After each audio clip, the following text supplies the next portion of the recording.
released the Quacken. We're going to talk a little Run Disney. My name is Jody B, and I am here with my friends tonight, Lonnie G. Hello. John. Hello, everyone. We've got Mean Gene. Howdy, everybody. There we go. Thanks, Gene. Thanks for playing. Jeff is with us tonight. Hey, everybody. We have Kevin. Hey, guys. How are y'all? And we have a very special guest with us tonight, Caleb. Hey, Caleb. Hey, everybody. How are y'all? Thanks for joining us. Thanks for having me. We're going to talk about how our training went for week 8.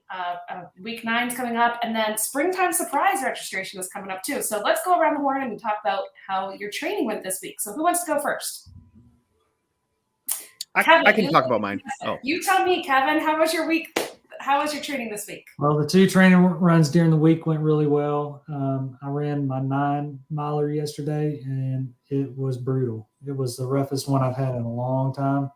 I think other people may have had some rough runs too. I think it's the first time we really got up in the miles where it was really beginning to get uncomfortable. I struggled through it. I made it, but my intervals, I started out with about 90-second run and 30-second walk, and by the end it was 30-30 at best. So it was a struggle. I'm still recovering. So Kevin, how is that compared to your normal intervals that you run, like when you were doing your training last year? Is that similar, 90-30? No, this is the first time I've really focused on the run walk. Okay. So, but my run intervals, I'm trying to keep those at a pretty fast pace. And then because with the walk and all, I'm just trying to balance that out. But it's kind of hard at the beginning of a long run, and you're feeling good, and you go out a little too fast and run a little bit too much, and then you don't realize you're behind until you get over halfway through, and then you're thinking, "Oh no, that was not a good decision early on." So, but just I'm learning the intervals. Just like I said, this is my first time, so. Trying to figure out the pace and figuring out, how often I need to stop and walk. So hoping to focus on that a little more and get a little better at it. But this is a time to practice when it's hot and the miles start increasing. So yeah, and it's a lot of trial and error, man. Mm-hmm. I never did run walk either until this is my first go at it for training, so I'm right there with you. All right, Mean Gene, did you decide to go run at, let's see, the hottest time of the day, 2:00 in the afternoon or something? How was your run this week? So you guys know, maybe the world doesn't know, but I was laid off just a few weeks ago, and I'll be honest with you, it's affected my motivation in running. So in some ways, running has been a little bit of an escape for me, but also there's times where I just, I get out and run, and it's just everything kind of weighing down on me. And I've not been so motivated. I saw the weather was going to be in the mid to high 70s on Friday. And so I don't have a job. So, hey, let's go run. I went and ran, and I just decided that I was not going to worry about, we say all the time, forward of the pace. I dialed back my intervals to 30-30, and I'd been trying to move them up to like 45-30.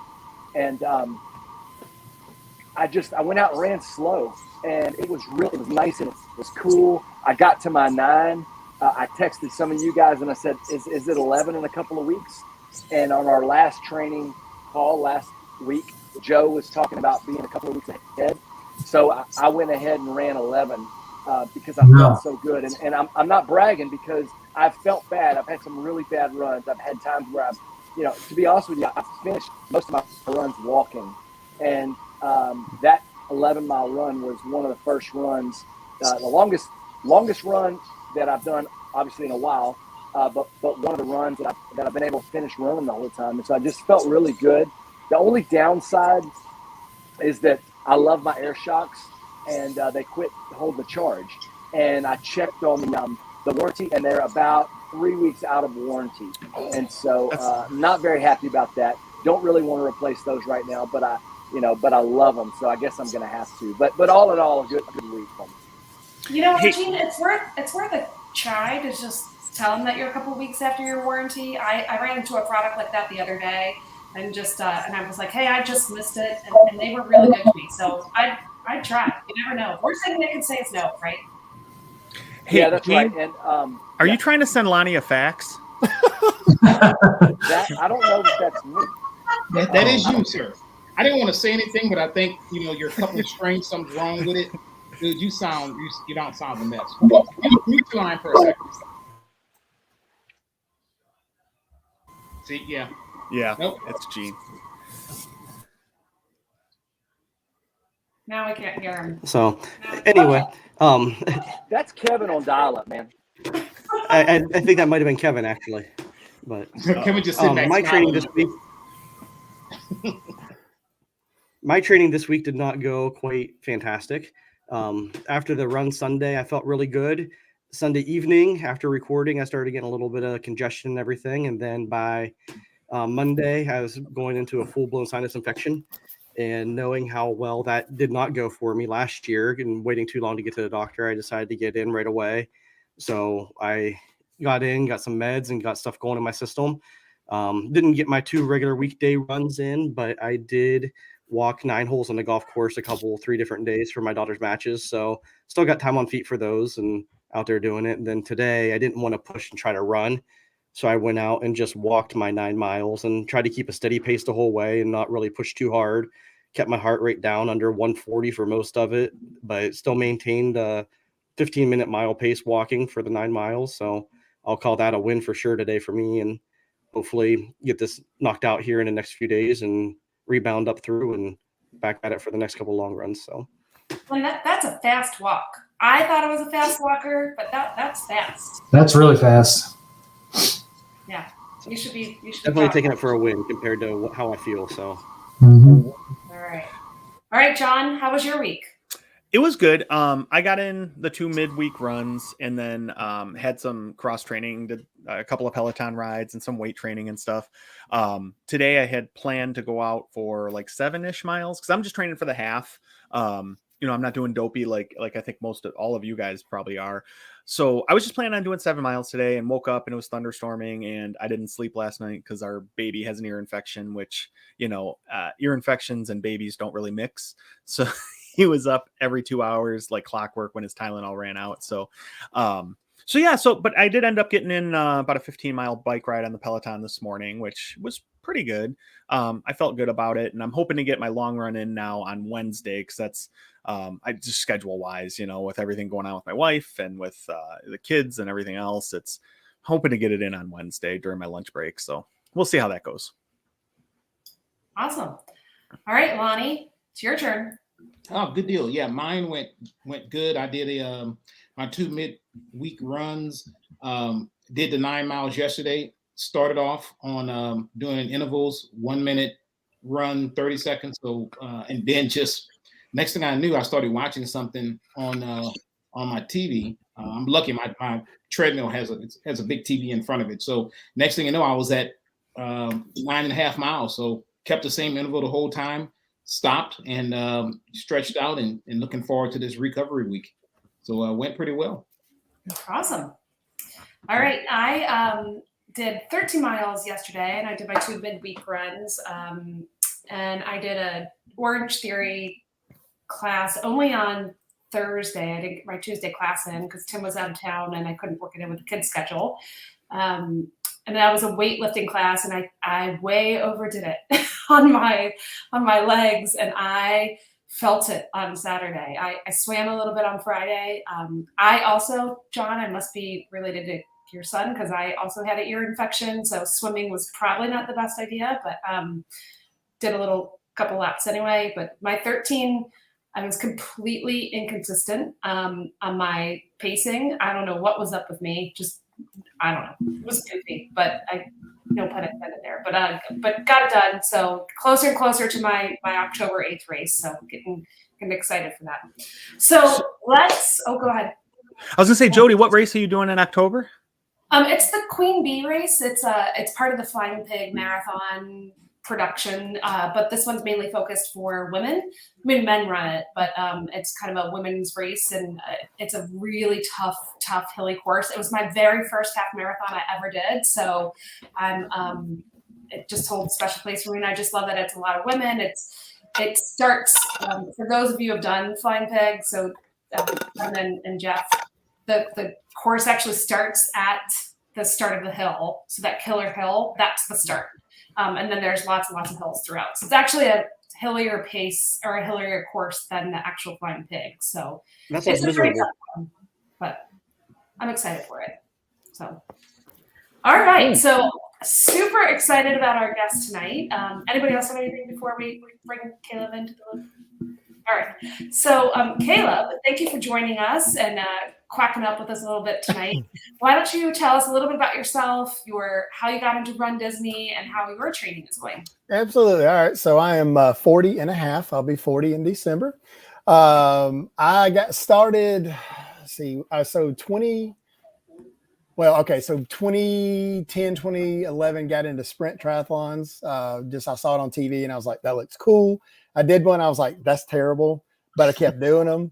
I just like the aspect. My strong suit is cycling. I seem to do really well with that. Not the best, but I just really good with that. I can swim. I can't swim well. I did learn that later as I started training. I cannot drown, but I'm not an efficient swimmer because I'm a bigger guy, but whatever. The sprints led to Olympics led to halves. I've done 9 halves, did Ironman Florida full in 2013. And same year also did my first Disney, the 25th marathon anniversary, did that. And then of course, next year, that's when the fun started for Dopey. And just the backstory, growing up, never went to Disney. My parents were always working class folks. So being from Georgia, you went to 2 places in the summer. You went to Pigeon Forge, or you went to Panama City, or you went to Panama City, you went to Pigeon Forge. Not that it was a bad thing. That's where we went. Had cousins that always talked about Disney. They're like, dude, this place is the jam. I was like, yeah, man, I'm sure, they'd always talk about going.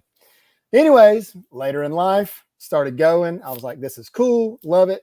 And that's why I was like, well, walking around is not enough. I'd really like to run around here. So ergo, that's why we started doing, the marathons and all that.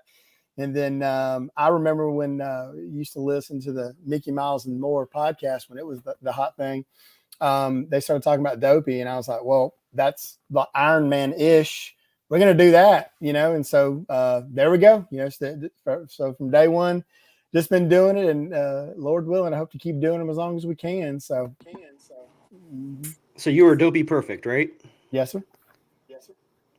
I feel like we're with royalty. Dopey perfect. I mean, that's so few people. Although Tim and I met a guy, we happened to be standing in line with him at not registration and all the, buying all your merch and stuff. He was Dopey perfect. And then I swear we ran into him like 15 more times that weekend. It was just one of those things you couldn't, we kept running into him nonstop. So it's pretty elite group. Do you know how many of you there are? Yeah. So on the Perfect Dopey Facebook page, there's a guy who's named, I think he's Ted Marino. That's his name. I believe it might be butchered. Anyways, last count, I think it's either 527 or 547. And of course, he has it broken down between men and women. The total number is 527, 547. So here's the deal with it. Like, I hope to do it as long as I can. You know what I mean? Lord willing, the whole 9 yards. Feet are okay, knees are okay, the whole 9 yards. But what gets me is that every couple months, they'll be like, hey, let's welcome so-and-so to the Perfect Dopey. So I'm like, oh, time I hang on. If you ain't announced it, nah, you ain't in. Because, and I'm not that guy. I want everybody to stay healthy. But when COVID came up, I was like, all right, we're going to start knocking some people off. Here we go. But they always keep multiplying. It's like, golly, I thought we were going to have like 250. It's in the 5 still. So, because it's funny how they do it. Run Disney, I'm sure y'all have emailed and called them doing whatever. They're kind of a pain at times. They will honor it for, virtual and all that, but it's real weird, the bylaws. But nonetheless, to answer your original question, I'm sorry if we're on a tangent. It's 527, 540, somewhere in that ballpark. That's the last number I had heard, and that was a couple months ago. So, anyways. That's a lot more people than I thought there would be doing that. Yeah. So you're basically like pretty much constantly on a training cycle for Dopey then, right? The last 10 years? Yeah, basically. Yeah. So, I mean, I take some, so after the race, I know everybody, I'd like to do the Flying Pig. I'd like to do, Chicago, the big stuff. y'all, I don't have time, and the money and just the effort to do it. Because honestly, after January, I'll take maybe a month off and just chill out. But then, come beginning of February, I'm training again because I trained for the Peachtree, which is our big 10K we have down here in July. And I always like to keep myself where I can run a half. When I say that, I can run a half earlier in the year, like March, April. It's not pretty, but when I get into April, May, June, I can go run a half and I'm labored, but I'm not dying. You know what I mean? That way, if I can do that when I get into the fall months, for us, in Georgia, it's finally starts to cool off maybe the tail end of October. So that when I get in October, I know I've got I usually try to do traditionally 2 20-mile runs before Dopey. I know when I have to do those that I can get through them and I'm not going to hurt. I'm not going to hurt bad. You know what I mean? Because they're not fun. 20 miles is a long day in the saddle. And if that question was going to come up, I never run any further than 20 miles. Never have. I hit it and it's been good thus far. I think one time I did run 21 miles, but that was just because the parking situation and the car got towed and all this stuff. Nonetheless, it was the whole thing. But anyways, traditionally it's 20 miles and it has not failed me yet. So, and do you follow the same training plan most years I that you have? We've been Galloway since day one. I can go out and run 3 or 4 miles without walking, but as you get older, stuff starts hurting. It just helps me to do the run walk. My intervals are 45, 25. I've stuck with those for years. And with the heat we've been dealing with, it keeps me around an 11:20 to 11:40 pace, and that's fine. If I need to turn it up, I can squeak out faster than that, but I'm not worried about that. My whole thing is how good am I going to feel on mile 24 of the marathon? I want to make sure I'm not dying, on marathon weekend. So that's my main focus. And with those intervals, it seems to help out, the best so far. So, yeah. I'm gonna tell you, Caleb, that's extreme to me, extremely impressive, right? Perfect dopey, because it goes more than just the training, right? It's the registration for it, which could be, well, we saw what happened last time, right? This year's registration was, there's still horror stories about that. I think people still wake up screaming about it. It was that. like watching 300. It was terrible. Exactly. So it's to say that you're successfully registered, did all that so many years. Extremely impressive. And then the miles, then right. It's 48.6 miles every year plus the training to go into that. So man, that's an awesome feat. Well, I thank you so much. I mean, and the thing is it's not like I'm not out here curing cancer or doing anything like that. But if we are talking money, yes, we have spent a great deal of it, over the course of years. The cool thing is now with being perfect, I think we're year 3 now. We do get a link. So, all the mess that happened, we got a link like I think a week before or several days ahead. And it's very simple. You just click and you're right there. You put your stuff in and you're good to go. It takes, 30 seconds. And like I say, with that whole process, I'm not a big computer guy, but I know that Disney and Run Disney, they don't have a checkbook.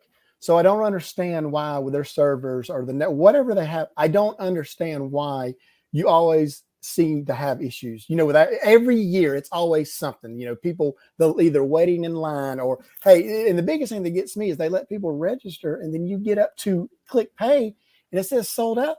That's like kicking you right in the teeth. That's awful. And it's like, guys, I don't know how that process is way above my head, but it's like surely somewhere somebody could have fixed this by now. Yeah, I find it hard to believe they can't handle 10,000 people at a time. You know what I mean? It's just weird how that process, and I hate it for people that really, really, really want to do it.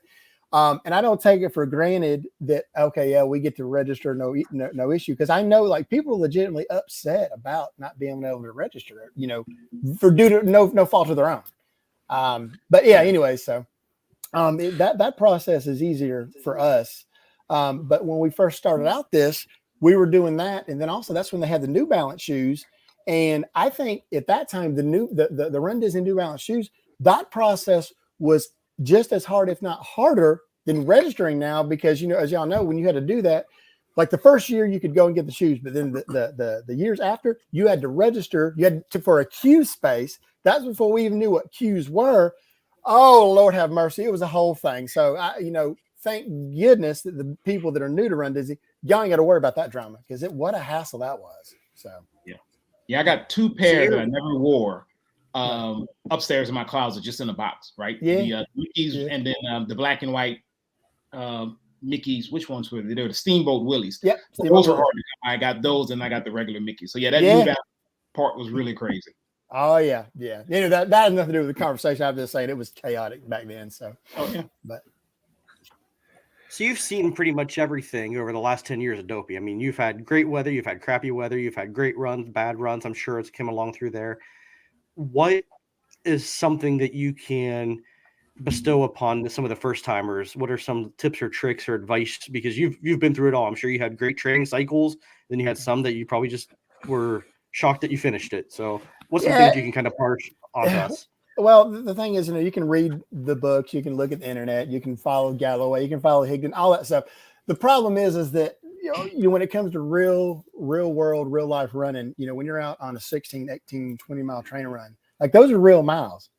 And if you're in a funk, and your mind's not right and your knees hurting, or if it's cold or whatever, it's tough. And the thing is, I just, you have to find whatever your dig deep gear is, whatever makes you happy, be it, a thought, a memory, a kid, a family, whatever.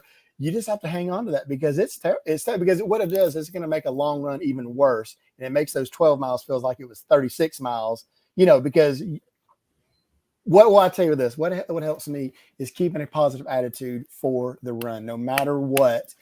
And I've done that over the last 3 years, is keep the positivity up. And I always say, hey, this run is sucking today. I'm dying, but there's people that can't even walk and can't feed themselves. And I'm out here being blessed to be able to be able to run.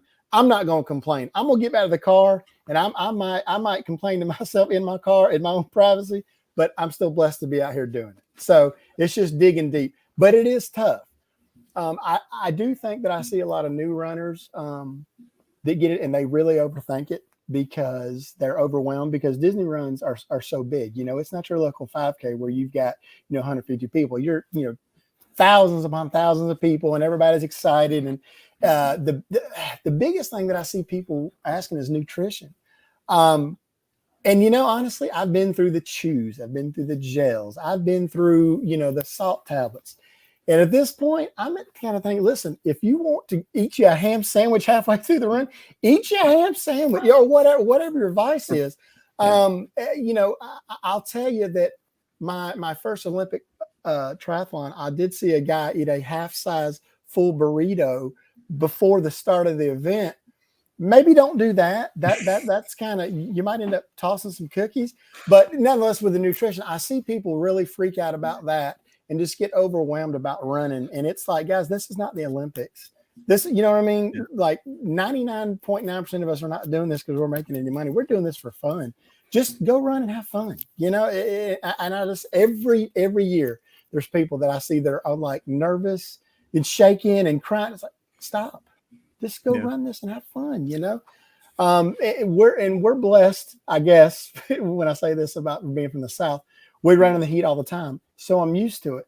But usually, like, Run Disney event, y'all been there in January, the weather is a crapshoot. It can be, colder for me. It can be perfect for you guys that are up north, or for us that are used to running 80, 90. They get down here and we run, it's going to be 82 degrees. I see people lose their mind. I hear 82 and I'm like, perfect. Let's do this, just let it go. Just run, have a good time, take it all in.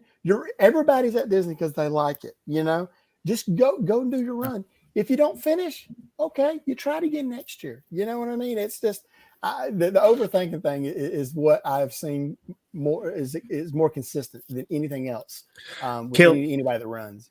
Yeah, and I think you're 100% on that, because I know for me, that was one thing that I freaked out about too, was things I couldn't control. The weather. Is my stomach going to react funky to something I eat on the course? Whatever, that kind of stuff. And it's like, really? Just go out there and, like you said, have fun. You're at Disney. I mean, you're in the greatest place to run, right? And a lot of that stuff too, like the nutrition and everything. Now is the time to be trying new things, right? Oh, yeah. Go out and try the gels, try the, the tailwind, whatever. Make sure it works for you, and then just hope for the best and enjoy it. Right. And that's the thing too, for each, what works for you and everybody else might not work for me. You know what I mean? So, and that's why it's so tailored. It's like, what do you use? Well, I like this flavored gel.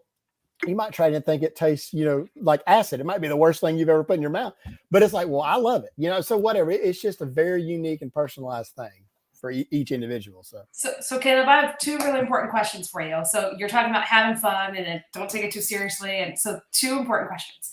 Number one, do you do costumes? And number two, do you stop for character photos? So here's the deal. So I don't have any kids or anything like that. Characters, if I'm running with a group of guys, a group of people, whatever, and they're stopping, I'm going to stop because I've done it in the past. But traditionally, I won't seek somebody out.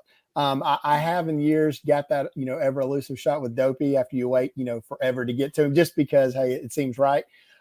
Costumes, that's a negative. I'm not doing that because here's the deal. I would entertain it, but that would be a 5K day only thing. Joe Fickus, bless his heart. He is the man of costumes. Y'all know that. That's not for me because I'm telling you on mile 17 of the marathon, that stuff be in the garbage. There is no mile 2. There's no way, especially when it gets hot, you'd be rubbing and chafing. No, I ain't doing that. Lord, no. So, but I think it's cool that does. Yeah. So why do you do this then, Caleb? What is your reason for flying south? Why do you put yourself through this for the last 10 years? It's just fun. Hey, honest to goodness, it's just fun because it's, it's a great time of year. You're coming off the holidays where you've already had a good time with friends and family and, the reason for the season, the whole 9 yards. And then it's just like, you get to kind of extend that because I'm going down, especially now with, being with you guys and being with the Lizards, I've developed so many running friends over the years that I don't talk to on a regular basis. So when I get down there, I'm like, hey, there's, whoever. It's like, I tell you what it's like. It's like having a high school reunion every year. That's what it's like. Only the people you like. Correct. That's the thing. Well, that's the thing. You're like, I don't want to see that person. Yeah. Well, and that's the cool thing too, is because, that, like you're in the Disney bubble. And regardless of, if I do or don't agree with everything that the Disney company does or believes in, that's irrelevant. I just like going there because when you're there, you don't, it's like you're just out of reality for a little while. Be it 4 or 5 days, you don't have to deal with your typical BS that you deal with or problems that you deal with on day to day. You're there just to run and have fun. And the biggest reason I go down there is because Disney World is the world championship of people watching. It is the best on the planet. It is flipping awesome. Anyway, whatever. I don't know. That's just my thing, but I love it because people lose their mind down at Disney World. So, hey Caleb, I want to revisit what you said about a ham sandwich. So this is something I brought up several times. I'm trying to figure out the best way to pack a ham sandwich on a 20-mile run. I just want to know, have you not done this? Absolutely. I'm very interested. Got you an answer. So Hamilton Beach at Walmart, you can get on Amazon or at Walmart. They have a panini press.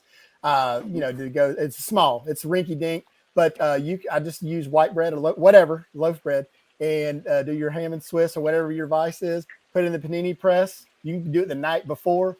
Put it in the refrigerator, okay, in a plastic baggie, and then I just put it in my running pack. And then on a long run, I'll pull it out, and I still do that to this day. But I usually use turkey. It is fantastic. I don't put mayonnaise on it because I think that'd be gross. I'm doing that. I'm 100% doing that because a run of anything more than 15 miles, I'm starving to death halfway through it. So yeah, I'm doing that. Yeah, well, dude, I tried. I like the idea of the panini press because that makes it hard enough to not fall apart, right? Because that was my problem at Marathon. I had a peanut butter sandwich in my run pack, and it was a mess. Well, if you put it in cold, by the time you get to mile 15, it should be nice and warm. Well, so see here, so what happened is this is trial and error. Okay, this is funny. This is fun. So started out just like you said with I didn't do peanut butter. I did peanut butter syrup. Put it in there. Well, it got hot. So on mile 18 of a 20-mile training run, I got to pull it out. It's goo in a plastic bag. So it's cool because all you end up doing is just tearing a hole in it and drinking it like it's cake batter. It's disgusting, but it was like I was eating a T-bone steak. It was fantastic. So because of that, trial and error over the years, I've tried everything from taking like a hoagie, sub, putting that in the bag. It gets soggy in that or hard. It gets petrified somehow between my house and 10 miles in. Panini press has worked thus far. It's not like you're going to a nice restaurant, trust me. But if you're out in the middle of the sticks, it is fantastic. So anyways, I've put like bite-sized Snickers and stuff like that in my running belt, and that just made me mad. So yeah, I'm doing a sandwich for sure. Yeah, it's worth a shot. I mean, and if it doesn't work, I'm sorry. I don't have like a copyright on it. I just know it works for me. So try it, give it a shot. But I like it. But Good practical tip. Yeah. I'm telling you, and it's just I don't know if how do y'all stand on y'all's shoes as far as like what kind of mileage are you getting out of y'all shoes? So I get about 300 miles on mine. And I'm a big dude, so if I was smaller, I think I could get more. But I usually notice I start having some ankle pain around like 290 to 310, somewhere in there. Okay. That I can stretch it to about 400, but the thing is that I know that I'm losing the bounce in the shoes. So traditionally, what I'll do is I'll buy two of the same shoes at the same time. That way, and I alternate them, so that way they're always fresh. So like the pair that I'm wearing now, this will probably be my 5K and my half day. And then I don't have a pair yet for 10K and full day, but that'll come probably in a couple months. I have a brand new fresh pair to alternate those in. But I was just curious about that because I was always wondering if I'm buying too many shoes at one time or whatever. Now, what about where do y'all stand as far as your socks? Do y'all alternate and buy new socks? That's a good question. I have several pair, and I use like the thin merino wool ones from like Smart Wool. So I use those because then they work in the cold, they work in the hot, and if I get wet, they've worked. I like something about a new pair of shoes and some new socks. It makes me feel like a new man. They're fantastic. I wear a lot of stuff by Swiftwick. They make them in various lengths, but they are flipping awesome. So, anyways, that's a sidebar. I was just curious. Like I said, that's another thing. I didn't know if I was buying my socks in the right direction or not. So no, I think that's a really good question for the rest of the team too. Oh, go ahead, Gene. And I was just going to say, I mean, you're asking us, but you probably have more experience doing this than any of us. But I change up my shoes. Usually, I buy in the middle of a training cycle. I'll buy a new 2 pairs of shoes usually, and they actually. I've been wearing Hoka's for a long time, and I just switched to some Saucony's last races, and but so it's about time for me to get shoes. But socks, like when I went to get shoes the last time, I bought a few pairs of like expensive socks, and I just can't tell a difference. I've started buying whatever Target's store brand of athletic socks. Like no show socks. That's what I'm running. I don't have any problems. I don't have blisters.